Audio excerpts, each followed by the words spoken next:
I was in my room reading a crime novel to pass my time. It was raining outside. The rain falling on the window was making a soft sound in the room, and then I was called by my grandmother from downstairs, which resulted in me keeping the book aside. I folded the page I was reading to continue later before making my way downstairs.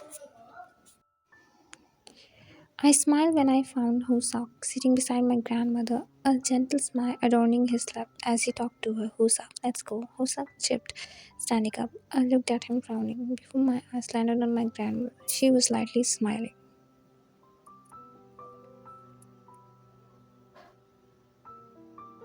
Grandmother, Husok is here to take you out. You like going out in the rain, don't you? My grandmother asserted, making me bite my lips. Yes, I like going out in the rain. I love to eat street food. Every year, every single year since I was here, my grandfather was by my side.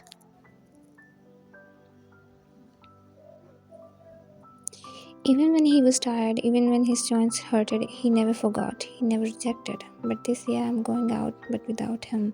Wine, give me a minute.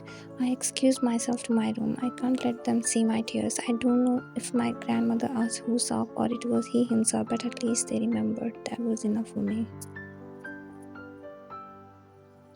We went out and enjoyed eating street food and the beautiful weather of the city. I laughed when he joked. I smiled when he danced in the rain. The light rain falling over our body was making me feel peaceful, as if taking all the hurtful moments away. I love this. I love this moment when I'm around the people who actually care for me. Life is beautiful.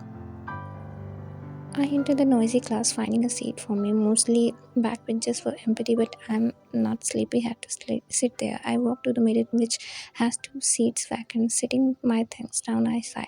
Mishu's absent today. She has already informed me last night that she won't be able to attend the classes. That means I have to make her notes as well.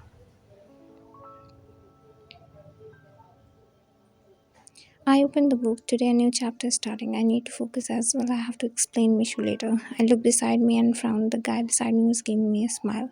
Boy, hey, he greeted politely, at which I nodded. You work in 7-Eleven service, don't you? I squinted my eyes at him. Why was he getting personal? I don't even know his name. Wine, yes, I replied formally, looking ahead. The class was almost full, the light giggles and chatting filling the room. Boy, actually, I saw you a few days ago in that CVS. I turned my head towards him, who was smiling sheepishly. Boy, I wanted to say hello, but you were busy in your job, so I didn't disturb you. I'm Lee Yoon, by the way. He extended his hand for a handshake. I looked at his beautiful hand for a few seconds before shaking my hand with him, introducing myself as well, just like he did.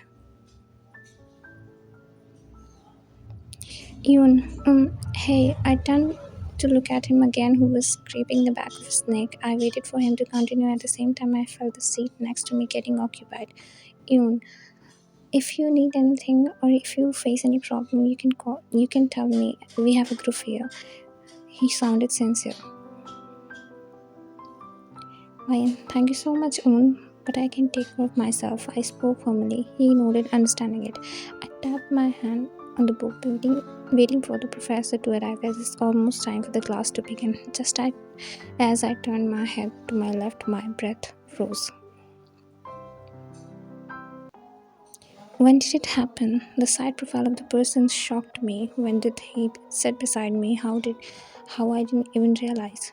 Kim Taehyung.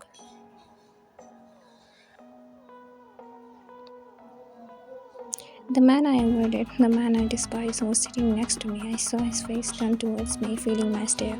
Yes, I was staring at him. I didn't realize until he turned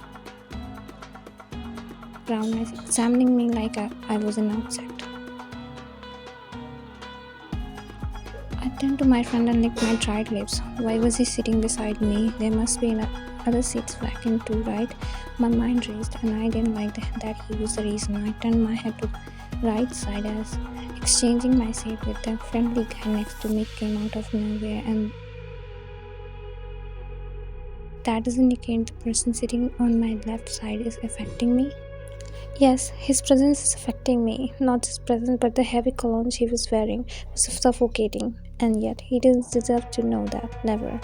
There was unnecessary speeding in my heart. I didn't know why. The professor arrived and the class began. Now what? I have to bear with him during the whole lecture.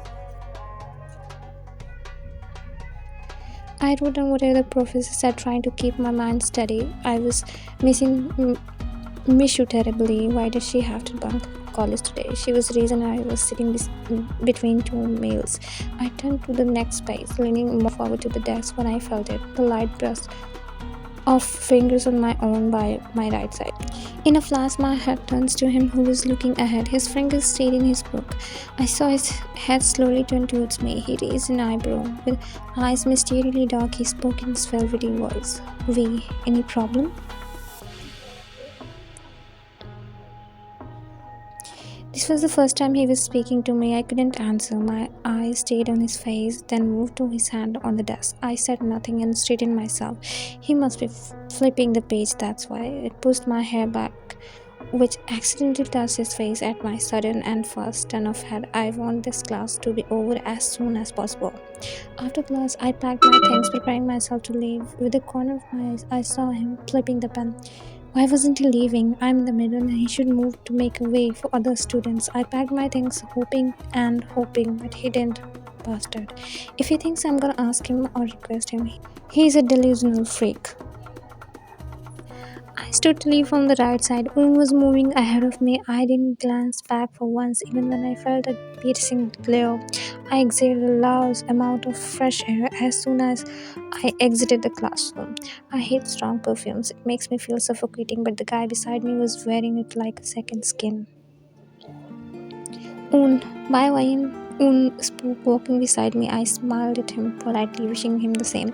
He walked away with his friend. The hall was crowded and noisy like usual. I gripped my bag, making my way through the people. A gasp left my mouth when suddenly someone bumped on me hardly, pushing me backward.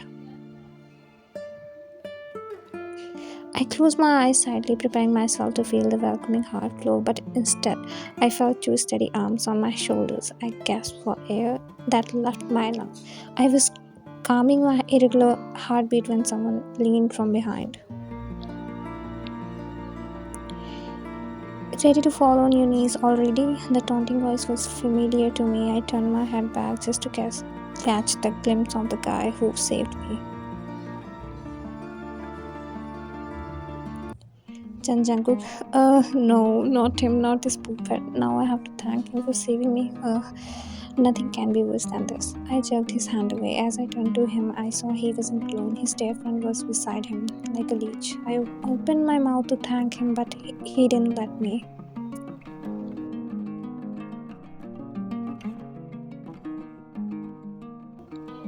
Jungkook, are you that desperate for my forgiveness? One lick my shoe, but let me tell you, I accept only written apologies. Wine done? I looked at him sharply.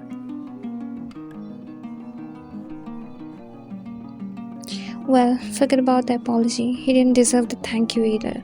I turned to leave. Jungkook, aren't you a big mouth? I heard him from behind.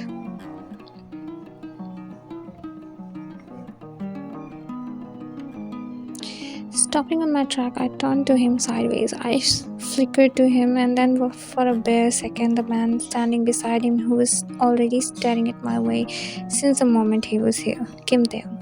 Not more than you. Somewhere these words were hanging on my tongue, but I didn't let them out. I turned ahead and walked away.